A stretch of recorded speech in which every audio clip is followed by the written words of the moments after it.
Thanks for having me and thanks for showing up today, guys. I'm excited to share with you a little bit of my journey from conventional medicine to functional medicine and how I approach patient care now. So, I call it three principles to feeling great now and learning how to live to be 100. No one wants to live to be 100 if their health isn't amazing. But as we find optimal health, then yes, why not, right? The way I think about functional medicine versus conventional medicine, I like to use the illustration of a tree. As a former family doc, I felt like I was always looking at the leaves. I felt like I was a master at diagnosing problems and assigning prescription medications to the problems. But now, as a functional medicine practitioner, I'm more concerned with asking the question of why.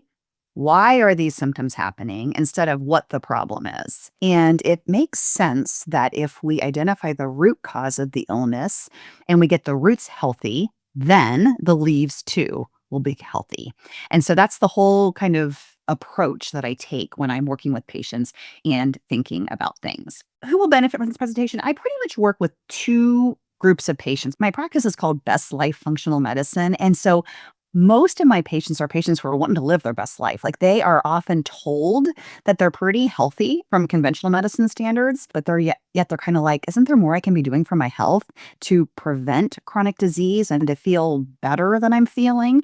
That's probably the majority of my patients, maybe 85% of the people that I see. And then the second group of patients are people who are just seeing doctor after doctor after doctor, and they aren't finding their answer. When I went into medicine, I thought I was going to help people be healthy. And it was somewhere along that 11-year journey that I realized, oh, wait, this is not exactly what medicine is. It really isn't health promoting. We're treating diseases, even preventative care. When someone's coming in for a physical, we're looking for finding diseases early. It's not really preventing anything. The other cool thing I did a couple of years ago was I co-authored a book with my CrossFit gym owner. When you make lifestyle changes, sometimes in the beginning, it doesn't seem like it's working. Your friends are maybe not doing the same things that you're doing. And if you look at them compared to you, you don't see much differences. However, if you stay on your path and they stay on their path and we trinkle in the secret ingredient of time, huge dramatic differences 10, 20 years down the road. And that's what the book really illustrates. As I learned this approach, I started to think about myself. And I was about 40 at the time, and I felt good, but not great. Like I was CrossFitting regularly, eating a pretty good diet, but yet I was more tired than I thought I should be. My hormones felt like they were off. I felt like a little bit moodier and irritable than I would like to be, even though I had a really great life. I was starting to gain a little bit of weight around my midsection, and I went in for a physical and they checked everything. And I got the great news the next day that everything was perfect to keep doing what I was doing and to come back in a year. And when you tell someone that, they're initially kind of relieved, like, yay, I don't have cancer. But then they're also kind of like, well, if there's nothing wrong, there's nothing we can do. And what I found was a lot. As I started testing myself through a functional medicine lens, I found that my adrenals were not functioning well. I had a parasitic infection in my gut. My mitochondria were trash. My hormones were really destroyed as well. And fixing all of these things made a huge difference in how I felt. So as I found these answers, I'm like, this information is too good not to share.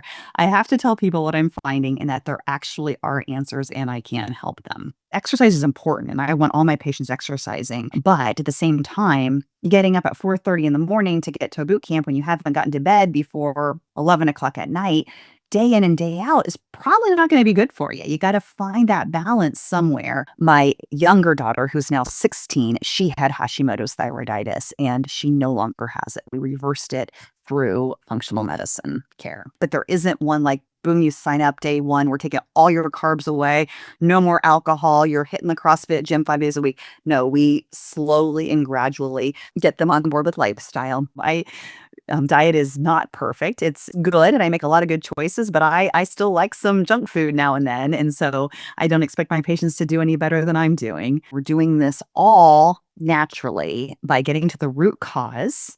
And we basically are removing what's causing the body harm and replacing what the body needs to function optimally. It sounds too simple to work, but it really really does. If I could find that secret ingredient that you could take and in a month you could accomplish all of this, I would be retired for sure.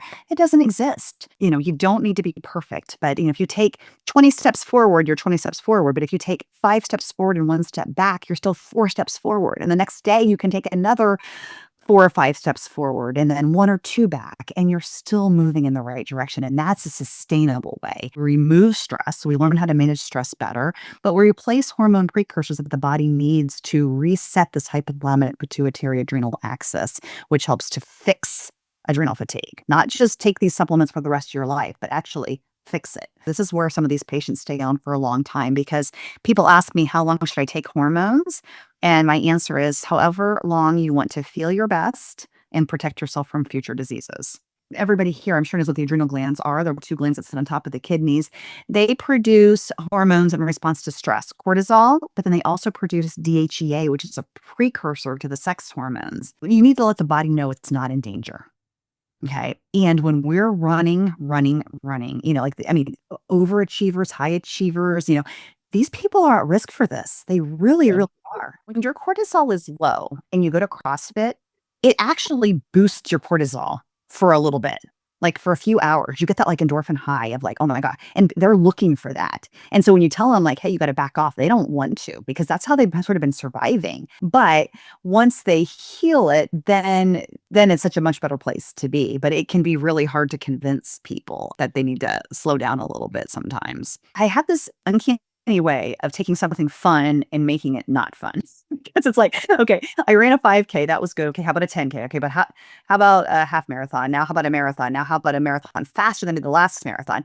And while that can be good, it can also get you into some trouble too. These are kind of the more symptoms too of adrenal fatigue. I hit the big ones on that previous slide, but brain fog, irritability, thyroid problems. A lot of people that have adrenal fatigue feel like they might have thyroid problems, but you check their TSH and it's normal, but it's oftentimes the adrenals in those patients. The symptoms are very similar. This is the other thing I tell people is it's not necessarily the biggest stressor that causes your adrenals to tucker out. It's just the next stressor on top of all the other stressors. So this is a bucket of how much stress you can handle, and the blue is the stress. Like this might be me starting my job as a family doctor. Like I'm handling it, no problem. And then I have my first baby and it's still a lot, but I'm handling it. And then second baby, still a lot, but I'm handling it. And now all of a sudden, your mom falls and breaks her hip, but now you're caring for 2 kids, running a business, taking care of mom and trying to take care of yourself.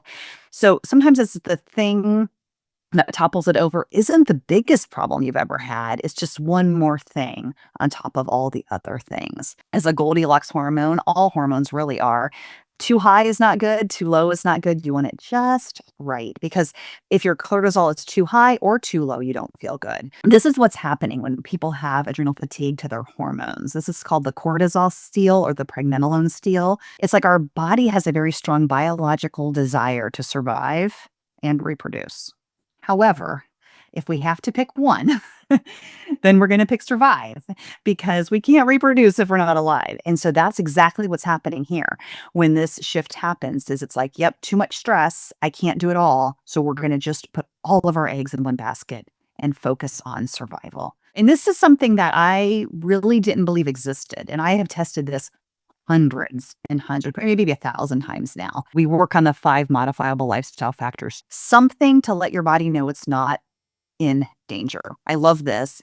You say that everyone should sit in meditation for 20 minutes every day. Unless they're too busy, then you should sit for an hour because the busier you are, the more you need this. I love pregnenolone. I use lots of pregnenolone. If you drank this whole bottle in one day, you probably would feel amazing, but you're going to have to drink a whole bottle every day for the rest of your life to keep feeling amazing.